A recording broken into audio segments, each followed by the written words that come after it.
오늘도 우리의 모든 것보다 크신 하나님을 예배하길 원합니다. 그 말씀을 정직하게 듣길 원합니다. 다 함께 사도신경으로 우리의 신앙을 고백하겠습니다.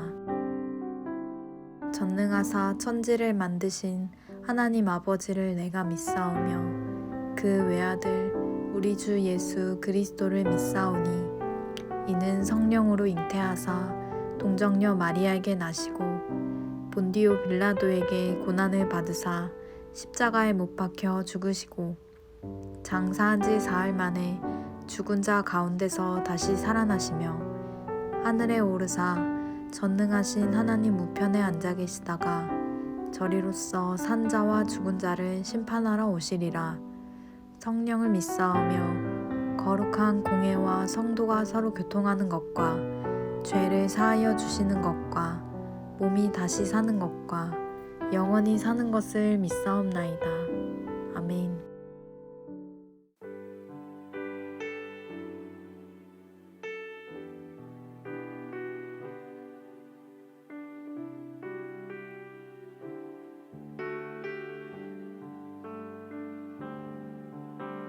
주 나의 모습 보네 상한 나의 맘 보시네 주 나의 눈물 안에 홀로 울던 맘 하시네 주 사랑 내게 있네 그 사랑이 날 채우네 주 은혜 내게 있네 그 은혜로 날 세우네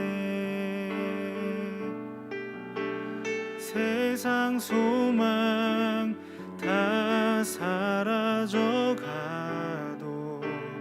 주의 사랑은 끝이 없으니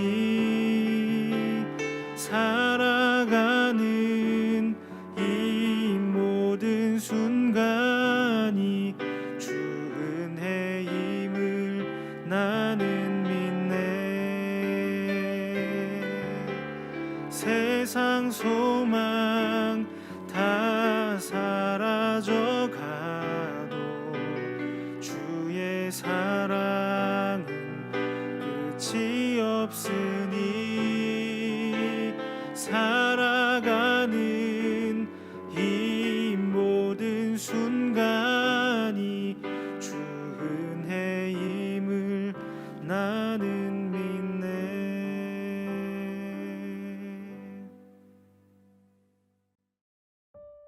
오늘 우리가 함께 나눌 말씀은 예레미야 50장 21절부터 28절까지입니다.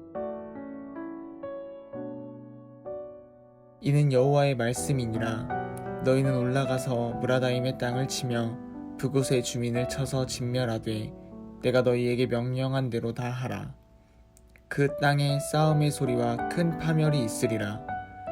온 세계의 망치가 어찌 그리 꺾여 부서졌는고 바벨론이 어찌 그리 나라들 가운데 황무지가 되었는고 바벨론아 내가 너를 잡으려고 올무를 놓았더니 내가 깨닫지 못하여 걸렸고 내가 여호와와 싸웠으므로 발각되어 잡혔도다. 여호와께서 그의 병기창을 열고 분노의 무기를 꺼냄은 주 만군의 여호와께서 갈대아 사람의 땅에 행할 일이 있음이라. 먼 곳에 있는 너희는 와서 그를 치고 그의 곳간을 열고 그것을 곡식더미처럼 쌓아 올려라. 그를 진멸하고 남기지 말라. 그의 황소를 다 죽이라. 그를 도살하려 내려보내라. 그들에게 화 있도다. 그들의 날 그 벌받는 때가 이르렀음이로다. 바벨론의 땅에서 도피한 자의 소리여 시온에서 우리 하나님 여호와의 보복하시는 것 그의 성전에 보복하시는 것을 선포하는 소리로다. 아멘. 반갑습니다. 오늘 예레미야 50장 21절부터 28절까지를 중심으로 의미라는 주제의 말씀을 함께 나누겠습니다. 예레미야 50장을 시작하면서 하나님께서는 바벨론의 멸망에 대해서 계속 말씀을 주셨습니다. 바벨론을 멸망하기 위한 군대가 이제 소집이 되고, 그러면서 바벨론을 무너뜨리기 위한 모든 준비들이 진행이 됩니다. 21절을 보시면 이는 여호와의 말씀이니라. 너희는 올라가서 무라다임의 땅을 치며 두 곳의 주민을 쳐서 진멸하되 내가 너희에게 명령한 대로 다 하라. 이렇게 말씀을 하십니다. 이것은 고레스 왕이 행하게 될 일들입니다. 특별히 무라다임의 땅을 치고 두 곳의 주민을 진멸하라, 이렇게 말씀을 하시는데요. 이 무라다임과 두 곳이 물론 존재하는 지명이긴 합니다. 그러나 아마도 그것보다는 상징성 있는 표현일 거라고들 해석하는 것이 일반적입니다. 무라다임은 불순종, 반역 이런 의미고, 두 곳은 처벌하다 이런 의미입니다. 그래서 바벨론에 대해서 그렇게 하나님께서 심판하신다는 의미가 되는 거죠.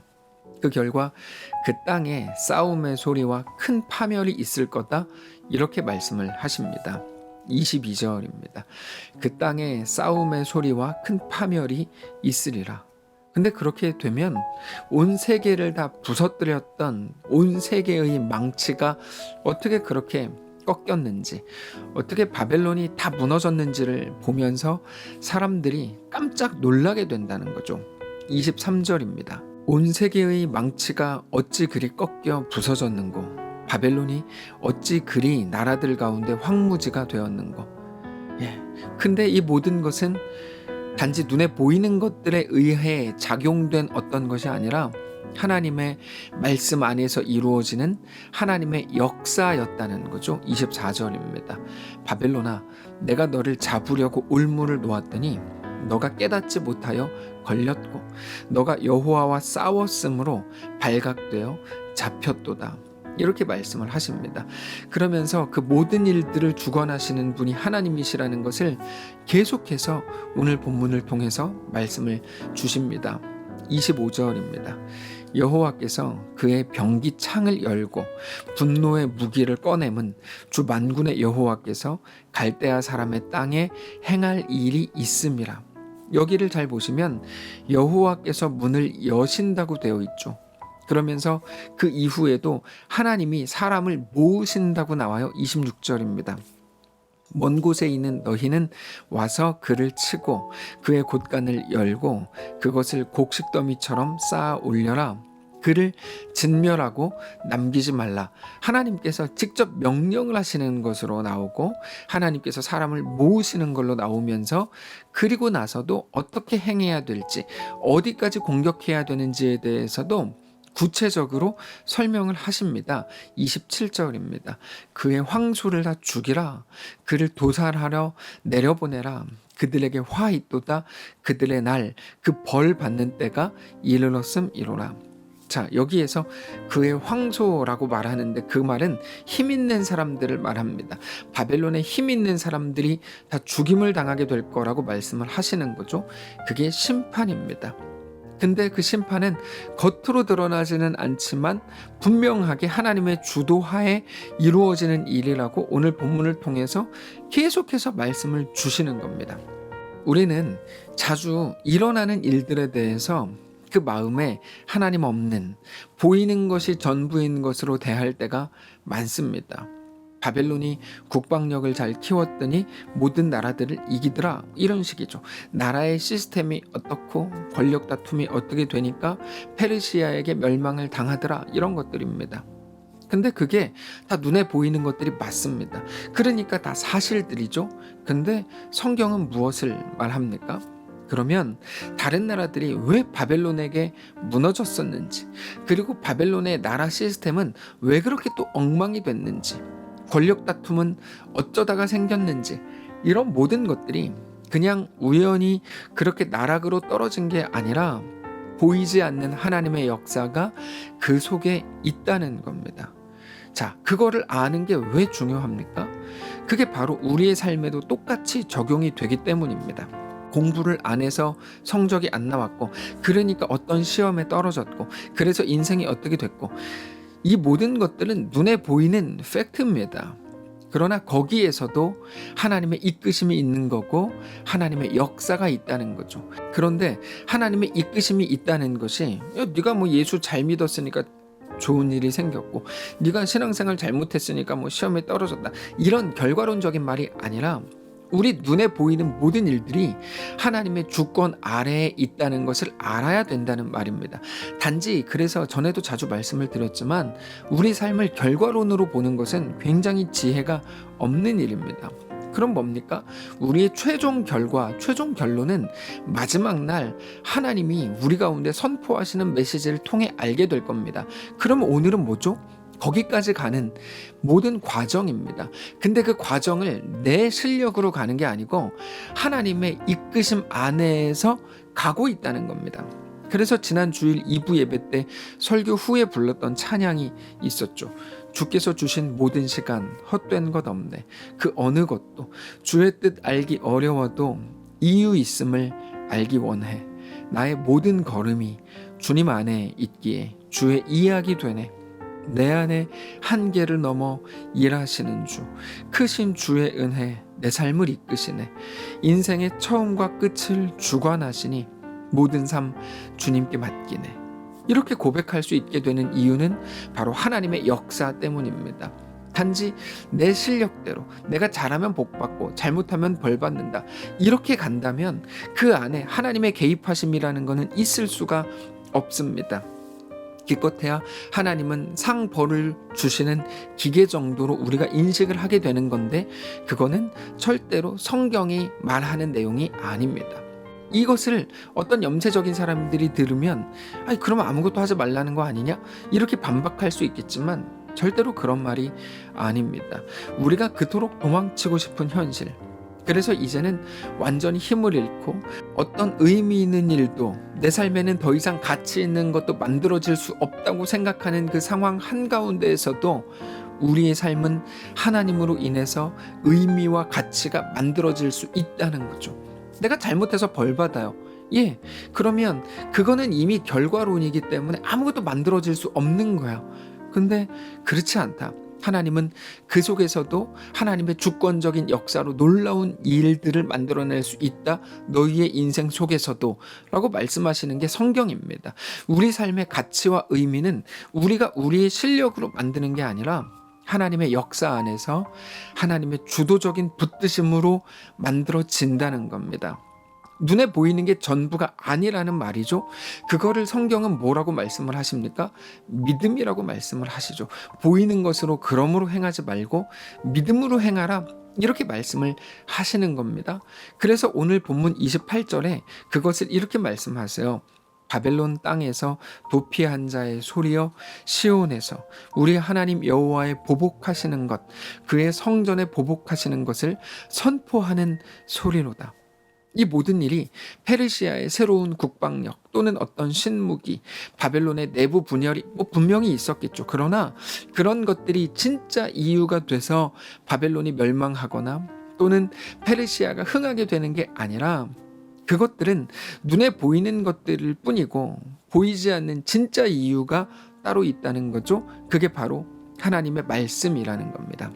오늘 우리 삶에도 마찬가지일 겁니다. 우리는 눈에 보이는 게 전부라고 믿는 세상 한가운데 살고 있습니다. 건강이 상했고 사업에 문제가 생겼고 자녀에게 어떤 일이 일어났고, 반대로 갑자기 승승장구를 하고 생각지도 못했던 기분 좋은 일을 만나고, 그런데 여러분, 그것은 어떤 종지부를 찍는 어떤 마지막 결과론이 아닙니다. 진짜 결과까지 가고 있는 모든 한 과정일 뿐입니다. 그 모든 것들은 그리고 전부가 아닙니다. 그 속에서 주관하시는 우리 하나님을 반드시 보게 되시기를 바랍니다. 단지 내가 잘해서 하나님이 복 줬다, 내가 잘못해서 벌 받는다, 여러분 그 생각에 머물러 계시면 절대로 안 됩니다. 그러면 거기에서는 도덕적이고 윤리적인 교훈 외에 어떤 가치나 진정한 의미를 찾을 수가 없습니다. 우리가 이런 상황에서는 만들어낼 수 없었던 의미와 가치를, 그러나 하나님이 하나님의 역사 안에서 만드시고 이루신다, 그것이 오늘의 본문이고 성경의 내용입니다. 우리의 삶을 보십시오. 그리고 하나님의 완전하심을 바라보십시오. 그렇게 최악의 상황을 가지고도 우리 삶을 가장 완전하고 아름답게 이루실 우리 하나님으로 인해서 오늘 또 소망 가운데 거하는 모든 성도들이시기를 바랍니다. 기도하겠습니다. 살아계신 하나님, 감사합니다. 매일 스스로의 환경과 상황을 가지고 한탄하고 절망하면서 내 삶에는 어떤 가치와 어떤 의미도 만들어낼 수 없다 라고 생각했던 게 전부였다면 우리를 불쌍히 여기시고, 이제는 그 모든 상황 속에서도 놀라운 일을 가장 아름답고 완전하게 이루실 우리 하나님으로 인해 소망을 되찾는 우리 모두의 삶이 되도록 인도해 주시옵소서. 오늘 우리의 주인 되신 살아계신 예수님의 이름으로 기도합니다. 아멘. 사랑하는 성도 여러분, 하나님께서 오늘 하루를 우리에게 또 허락하셨습니다. 믿음으로 각자의 삶을 넉넉히 살게 되시기를 바라고, 특별히 어떤 상황 속에서도 결국 놀라운 일을 이루실 그 약속을 허락하신 하나님으로 인해 소망을 잃지 않고 우리 주 하나님만을 믿음으로 바라보게 되는 거룩한 우리의 오늘 되시기를 주님 이름으로 축복합니다.